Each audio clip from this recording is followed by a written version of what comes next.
particularly coming from Planned Parenthood, it's highly stigmatized in Alabama.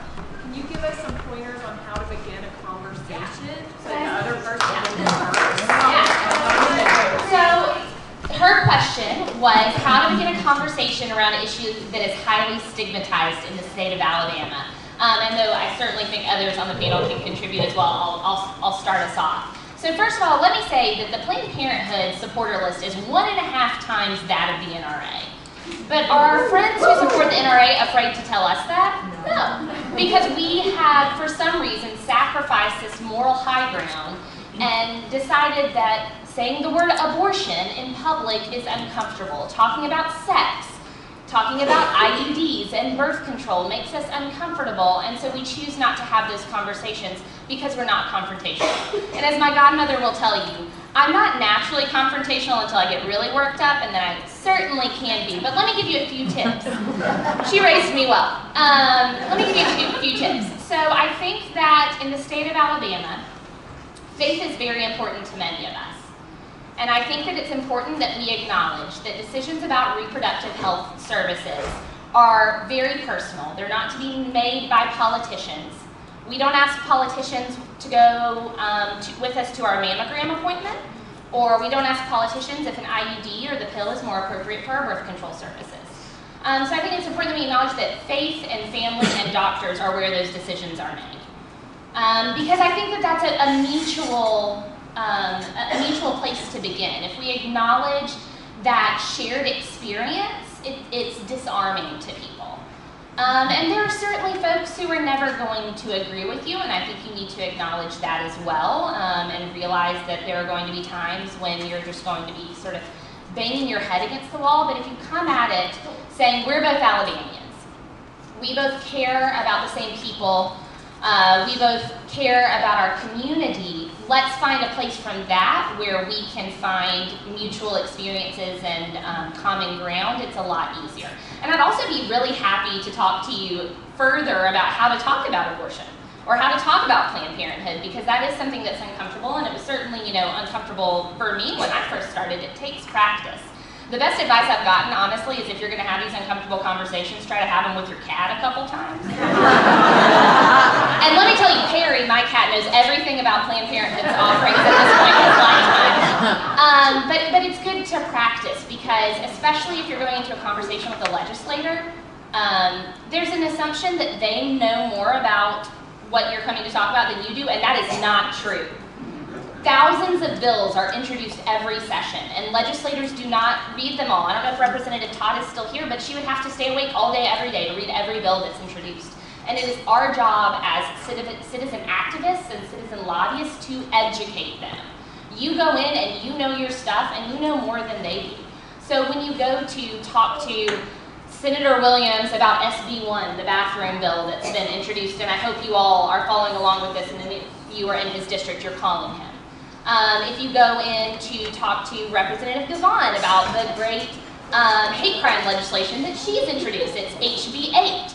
I hope you'll follow along on that one as well, but just know that not everyone is an expert at the State House, and it's your job to come in as the expert and tell them what. I was with, oh my God, I can't even think of his name right now. But anyway, he's over the criminal justice up there in Montgomery. And I was at a social work conference, and I was a keynote speaker, and he talked about what a criminal was, and he even put up a picture of a snake. And I was just like, oh my God, this is what he's given the image to social work students too. And I talked to him after, because I didn't want to interrupt him in it. I wanted to, but I thought the thing to do was just wait. But he talked about how deceitful we are, we're liars, we can't be trusted, we look like snakes. And I was just like, that is not me. It never has been me. And it's not for so many people that have been involved with the criminal justice system. And people don't realize that even on checking that box, it could be a traffic ticket that you did not take care of. I had a client in Georgia when I did social work there who had a mental illness and had a criminal justice involvement, but he had stolen a Snicker bar because he was hungry and he couldn't get in housing.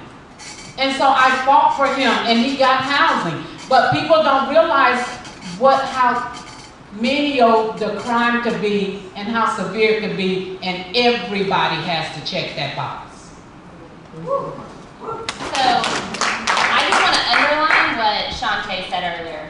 It is not the job of our friends of color to educate the rest of our ignorant white friends about racism. And we need to and I do not mean the criticism, but I would like for us to look around the room right now. Because it's a bunch of middle-class white people.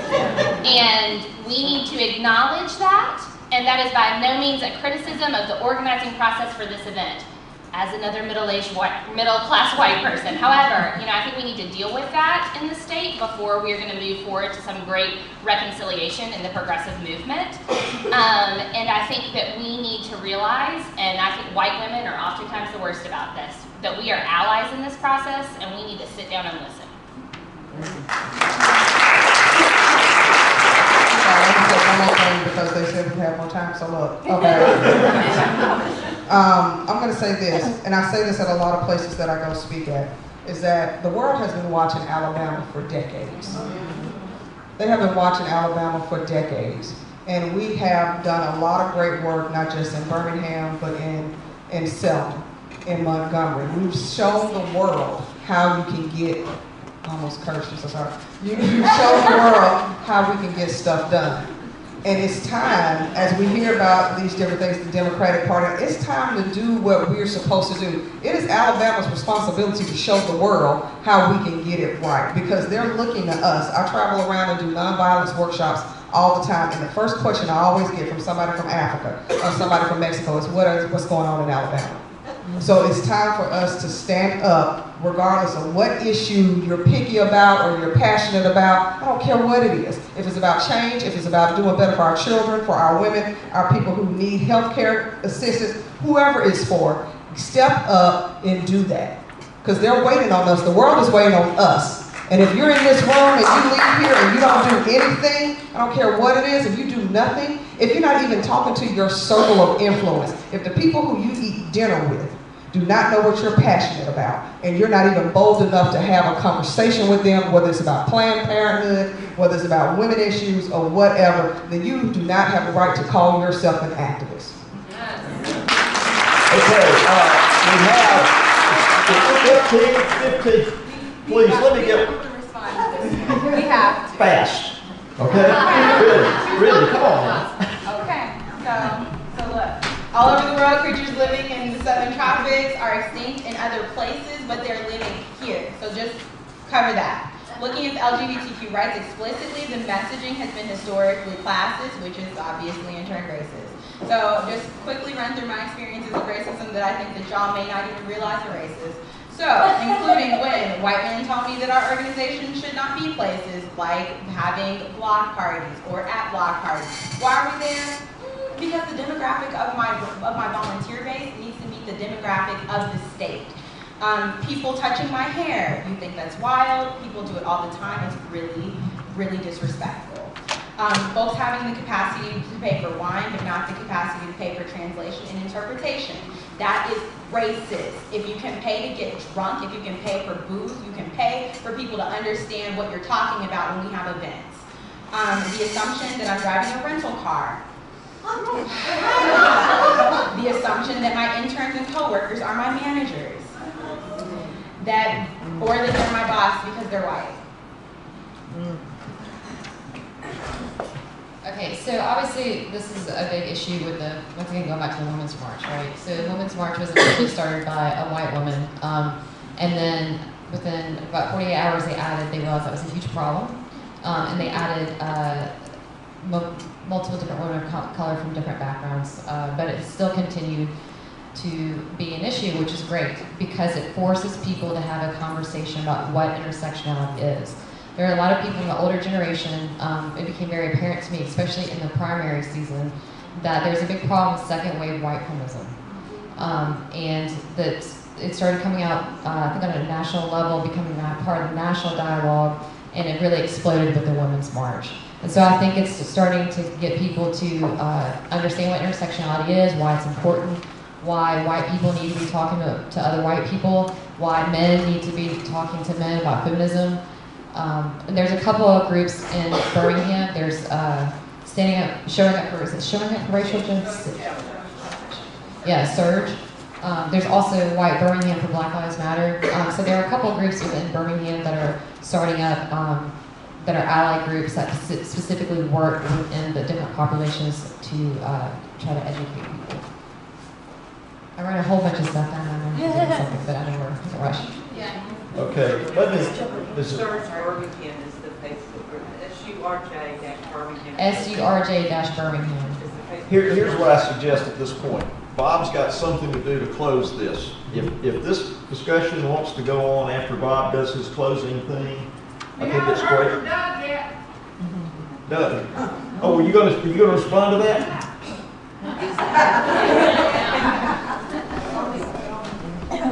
I think everything's been said. I think, I frankly, every issue and every identity group, to me, has very important valid points. And I understand exactly why you're working on those issues. It bothers me, though, when it creates this... Speaking to the mic, Doug. It bothers me when it seems like there's so much energy running down different paths and we can't elect a Democrat who theoretically would create cover for a lot of these issues. And so, again, I support everything that what you guys said, but ultimately, I'm going to bring it back to let's get some Democrats organized and let's take this step back. Words are nice, votes are stronger. Yeah. Okay.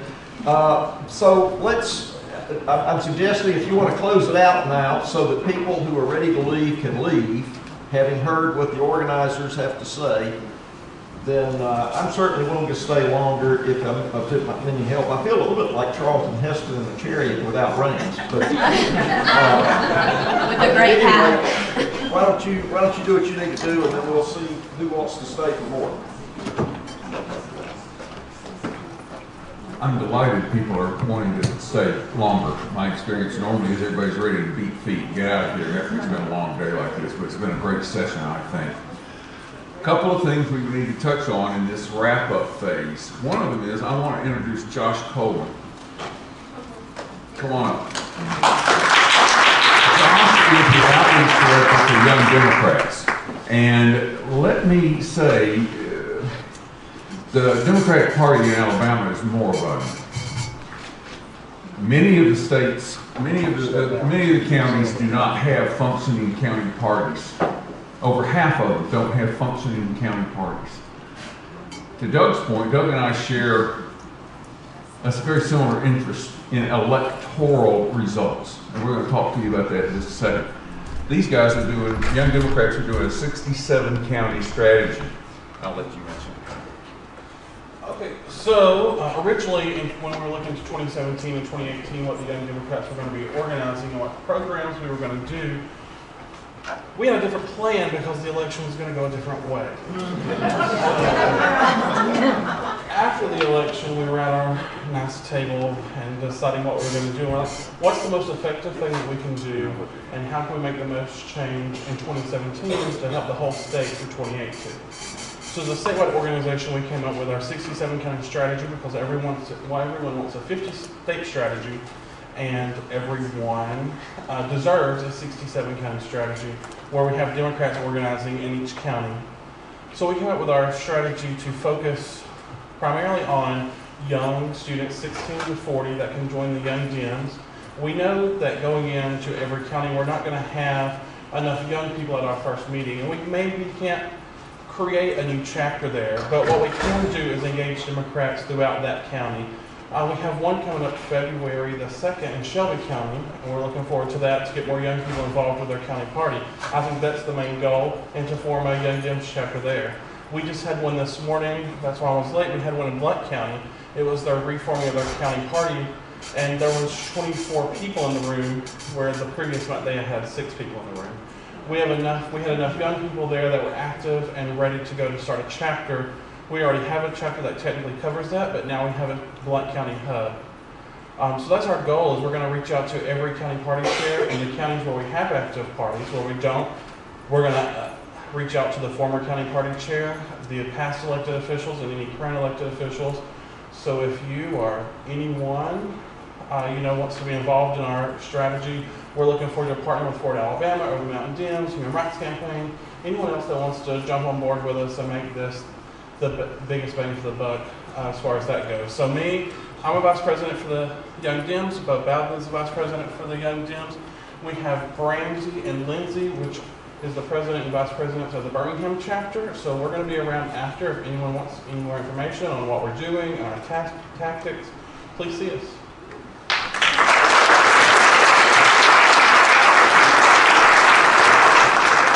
Trying to type a couple of loose ends real quick. In your information packet, there was a half-page volunteer skills needed. I want to touch on these. Excel and other spreadsheets. Guys, when you're looking around for something to do, this is the kind of nitty-gritty stuff. You don't want to go make phone calls. You don't want to march. You don't want to do whatever. This is the kind of stuff you can do at home on your computer, and it helps us immensely. Every one of these grassroots organizations can use this kind of help behind the scenes. It's essential. Excel, got to put my glasses on. Quicken and other bookkeeping. Access, other contact management software. Website, social media design, maintenance, and monitoring. Email platforms, Constant Contact and MailChimp. Data entry. I'm going to make an appeal for data entry here in just a second. Audio, video production, and editing. By the way, go to the forwardalabama.org website and see those videos that are on there. Joellen Beckham, mother of the bright blue dot, did most of those on her iPhone for a couple of $100. And they look like they were done in a studio. We can put that stuff on social media all day long. The problem is always raising money to get it out on the airwaves. That's a different story. Public speaking. We need people to be able to go speak in public about these things. Voter registration at public events. Last year we wore ourselves out doing this. We need to have 3 or 4 teams this year. And you come to us, we have a tent. You just need to sign up for a couple of hour shift. We're at public events where lots of people will be. It's easy, it's fun, and it's just as important to show the flag that they're Democrats here and we're proud and we're loud as it is to register the voters. Voter registration canvassing, that's harder work. That's not for everybody, but it's necessary. Phone banking, campaign volunteer. We're about to get geared up. We've got city elections in Birmingham coming up, and then in 18, the whole state is up for grabs. Public hearing attendance, this has been touched on. We need people who can get in their car and go down to Montgomery and be in the hearing and pay attention, because sometimes they're called with literally 12 hours notice. And this is a tactic that they do so that nobody can be at the hearing and they can just pass the stuff through.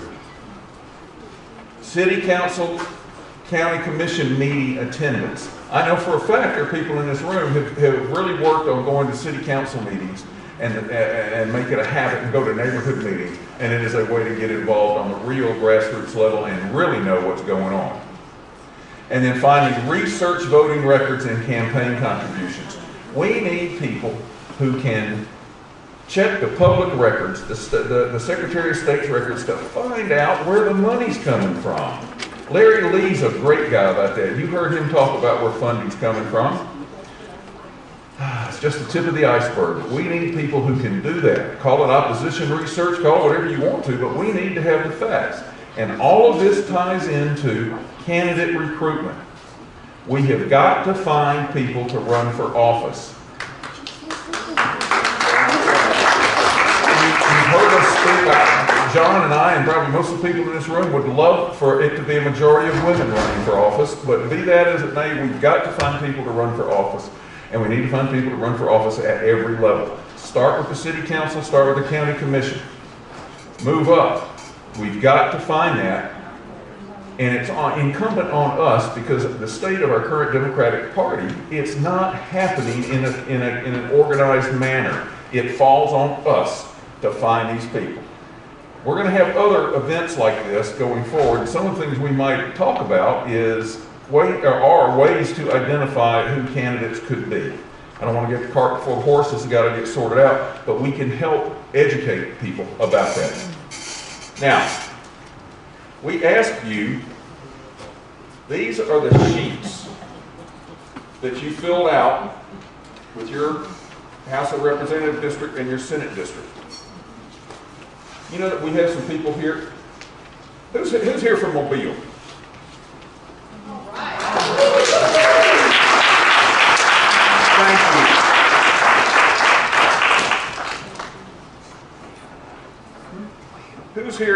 Who's here from House District 74? Who's here from Auburn?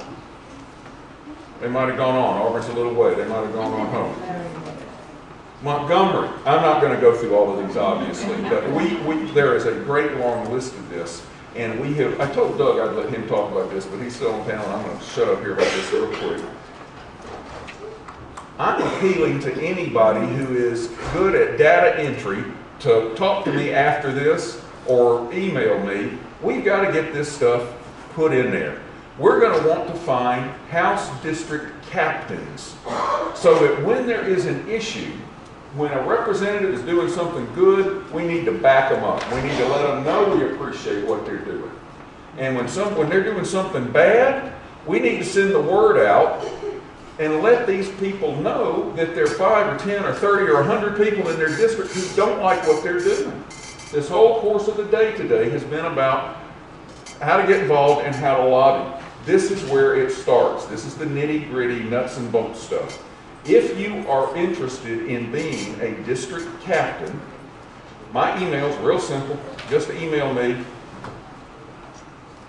It's the simple. I have several, but the simplest is bob@bobparker.com.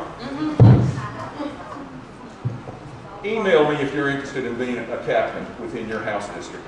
And we have your email addresses, and we're going to be back in touch with you to try to turn this into something practical and effective and reward those who have a purpose in mind that is beneficial and moves this state forward, and we want to be in a position to punish those who are not. You agree? Yes. Email me or talk to me before you go if you're interested in doing some data entry for us, and we will get that going. And the last thing I would say before we continue this, and I appreciate everybody being willing to do that, would you be interested in having another one of these sorts of things sometimes like in the next 60 days? We will ask you, we will fine tune it, we will discuss what the topics could be, but we could have put 300 people in this room, maybe more today. And it is reinvigorating me personally and others I know who were down low after this election. And to know that there are all of you out there willing to do this is wonderful, and we have to build on. Bob, where can we send feedback about the event today, good or bad? Where would be a good place to do that? That's an excellent question. What was the question? You guys set up Where to give feedback about these. online list. Don't ask me. There are people here who can, but don't ask me. You can do that? Yeah. How do we let them know what it is? Do you have all the email addresses here? I have all the email addresses of everybody who registered here, yes. Okay, super. There you go. We need help. We need talent. We need help. Okay.